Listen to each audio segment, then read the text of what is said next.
où vous allez traverser des périodes chaudes, de thésaurierie tendue, dit-on. Donc, maintenant, on doit ralentir la vitesse à laquelle il sort l'argent et doit accélérer la vitesse à laquelle il fait rentrer de l'argent. Vous savez que vous êtes en faillite personnelle lorsque vous prenez des dettes pour payer des dettes.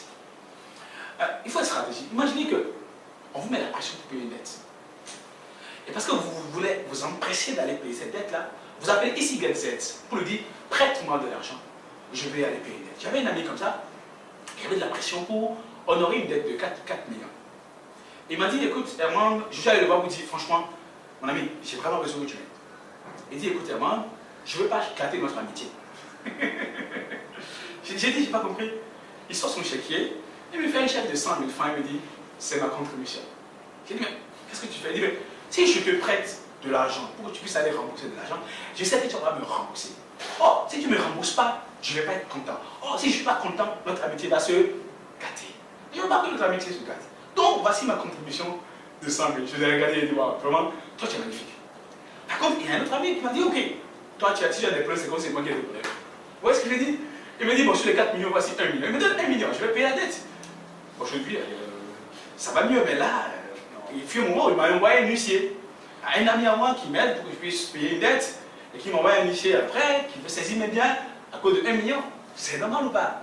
Parce qu'en réalité, quand on prend une dette pour payer une dette, on ne change rien. Mieux, si jamais la personne chez qui vous allez emprunter de l'argent pour payer une dette est pire que celle qui vous devez et qui vous mettez la pression, vous dites, tiens, il faut que je fasse tout pour payer pour ne pas avoir la honte, il va vous traîner dans la rue. Vous savez comment ça se passe?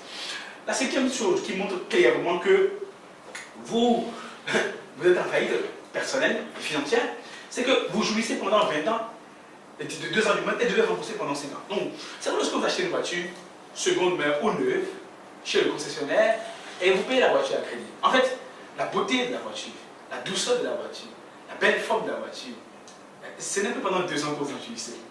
Après, voilà, c'est comme une voiture ordinaire, quoi. Et vous êtes mal à l'aise à nouveau, vous avez envie d'acheter une autre voiture. Donc, vous jouissez vraiment de la voiture pendant 2 ans. Donc, vous devez payer pendant 5 ans. Ça, vous êtes en faillite personnelle. Et quand on est en faillite personnelle, c'est souvent lié au fait que nous prenons l'argent d'autrui et nous le dépensons comme si c'était à nous. Et il m'est arrivé de prendre l'argent d'autrui, de mes parents, de mes oncles, de mes amis. Et puis, je dépensais comme si c'était à moi. Je me mettais dans des projets sans m'asseoir pour pouvoir les calculer. Ils m'ont fait tellement confiance. Et je me suis cassé la gueule. Et j'ai compris, oh, on ne dépense pas l'argent d'autrui comme ça. Il faut faire attention. Il faut aller doucement. Un homme doit être stratégique quand il est en train de dépenser l'argent. Il va dire, est-ce que ça m'appartient? Si l'argent que vous dépensez ne vous appartient pas à 100%, vous allez avoir de la pression financière. Rappelez-vous, l'idée c'est de se limiter cette pression, d'éliminer cette pression financière. Et donc quand je veux éliminer mes pressions financières, je dois faire attention au type d'argent que je suis en train de dépenser. Si l'argent que je dépense n'est pas à moi à 100%, il n'y a rien à faire. Je suis en train de me créer davantage de pression financière. Alors, quelle est la première chose que vous devez donc faire? Si vous voulez vous éliminer la pression financière, c'est de décider clairement de ne plus dépenser l'argent d'autrui. C'est clair ou pas?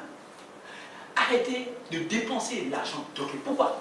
Parce que lorsque vous dépensez l'argent d'autrui, vous serez obligé de rembourser. Or, un remboursement vous met la pression. Exemple, tu avais un salaire de 200 000 francs, de 2 millions par mois, sans payer des dettes, sans avoir à payer des dettes. Et déjà, ce n'était pas facile. Et subitement, tu te dis, je dois m'offrir telle chose.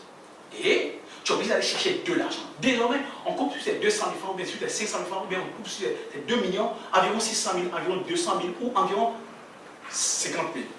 Donc, tu vas te multiplier la pression parce que tu t'es permis de dépenser entre-temps un emploi qui est de l'argent qui ne t'appartient pas. Donc, cet argent ne vous appartient pas à 100%. Je vous en prie, ne le dépensez pas. Je vous donne l'exemple qui me frappe plus. C'est celle de mes copines. Tu vas une copine qui, voilà, donc, il n'y a pas d'homme aujourd'hui, je comprends. Donc, il sort avec quelqu'un, bon, c'est sa maîtresse, quoi, je comprends. Ok. Et puis, le gars lui donne l'argent. Elle dépense l'argent qui n'est pas à elle. Et puis après, elle me dit, mais le gars, il se fout de moi. Il pense que je suis son chien. Oui, mais bien sûr, tu as dépensé l'argent qui n'est pas à toi. Tu dois vivre la pression, ma chérie. That's the way it's happened. Et c'est ainsi que ça se passe. Nous devons comprendre qu'à chaque fois que je dépense de l'argent qui ne m'appartient pas, je suis en train d'augmenter mes pressions financières. Parce qu'il y a une coupure psychologique, il y a une coupure spirituelle, il y a une coupure physique, il y a une coupure financière. Je vais devoir gérer plus de pression. Hein? Nous pensons que c'est parce que les riches n'ont pas de problème qu'ils sont. Non, non, ils ont des problèmes. Sauf qu'ils sont stratégiques. Ils appliquent des stratégies de richesse un peu plus durables. Première chose qu'ils font, ils pensent long terme. Ils pensent long terme. Penser long terme, c'est quoi? Ça ne comprend que dans la vie, il y a deux cas. Soit vous jouez maintenant et vous payez plus tard, ou bien vous payez maintenant et vous jouez plus tard. Donc, le riche qui pense long terme, il accepte payer maintenant. Sans mentir. Quand je vais à Dakar, à Ouaga, à Cotonou, à Abidjan, franchement, je suis zen. S'il faut prendre un taxi, je le prends. S'il faut marcher un peu le temps de trouver un taxi, je le fais. Vous savez pourquoi? Parce que je pense long terme. Ce que je comprends avec les Africains, c'est quand ils sont à Paris, à New York, ils marchent comme rien du tout. Ils marchent trop même. Quand ils viennent en Afrique, ils font malin. C'est pas grave. Mais parce qu'un homme qui veut s'éviter les pressions financières de maintenant doit penser long terme. Et doit accepter des pressions de court terme, des efforts de court terme pour être le plus rapidement possible à l'aise. La sobriété, la décence vous permettra d'accumuler plus vite et de vivre plus heureux demain. C'est-à-dire, au lieu d'être en train de dépenser 100 000 par jour, je décide de dépenser 10 000 par jour. Et je mets de côté 90 000. Je fais économie sur 90 000. Je m'élimine les pressions futures de 90 000. Et je me décacasse maintenant avec le peu que j'ai. Oui, il faut que je me décacasse avec le peu qu'on a. Comme si on n'en a pas. Parce que je dis, il faut être malin, penser long terme. Un peu de sobriété, un peu de décence. Et un homme doit être stratégique et n'avoir que deux costumes. Ouais, si vous achetez deux costumes de 200 000, un autre costume de 300 000, un autre costume de 600 000, c'est-à-dire que, théoriquement selon moi, un homme doit porter deux types de costumes, noir ciré, bleu nuit, ou éventuellement du gris ciré. Donc, trois maximum, si on aime trop de la variation. Pourquoi je m'achète un costume chaque mois et je me mets de la pression? Un peu de sobriété, la montre, bon, j'adore la montre, mais la montre de mon téléphone m'aide déjà. Je vais montrer aux gens que j'ai porté une Swatch tranquille, une Rolex, oh, c'est magnifique, d'accord? Si je suis riche, je le fais. Mais si j'ai de la pression financière, je dois pratiquer la sobriété et de la décence. Une chose importante, c'est qu'il faut être joyeux d'épargner et d'accumuler de la richesse. L'une des choses que les riches font, c'est qu'ils sont joyeux de mettre de l'argent de côté. Les pauvres sont joyeux de dépenser l'argent qui, en général, n'aiment même pas eux. Oh, oui, pourquoi tu fais ça? Il faut être joyeux de dépenser l'argent qui n'est pas à soi. Il faut être joyeux d'être en train de faire des efforts pour mettre de l'argent de côté et en train de fructifier son argent. Quand je vois que mon argent est en train de travailler pour moi, bon, je suis très content. Un jour, un ami et moi, on travaille ensemble. On est parti sur une mission, on a animé une formation ensemble et on nous a payé à chacun 2,5 millions. Et avant qu'on ne quitte la mission, j'ai envoyé 2 millions à mon imprimeur pour imprimer des livres pour moi. Il dit, mais tu es fou, mais attends, mais tu es vraiment fou. Je dis, ah ouais, toi tu trouves que je suis fou? Il dit, mais Eman, fais-toi plaisir. Il dit, mais mon cher, les 2 millions, c'est que nous on a gagné là. Donc moi, elle me fait plaisir. Donc tu as mal calculé. Non, je investis dans des livres que je vais vendre après. Excusez-moi, quand je vends des livres, je ne gagne pas tout de suite, mais quelqu'un lit mon livre, il adore le livre. Il vient à une formation, il adore la formation. Et puis après, pour un livre de 15 000 francs qu'il a acheté, il a participé ensuite à une formation de 49 000 francs. Et pour avoir participé à une formation de 49 000 francs, il souscrit à un coaching de 2,4 millions. Voilà, c'est tout fait.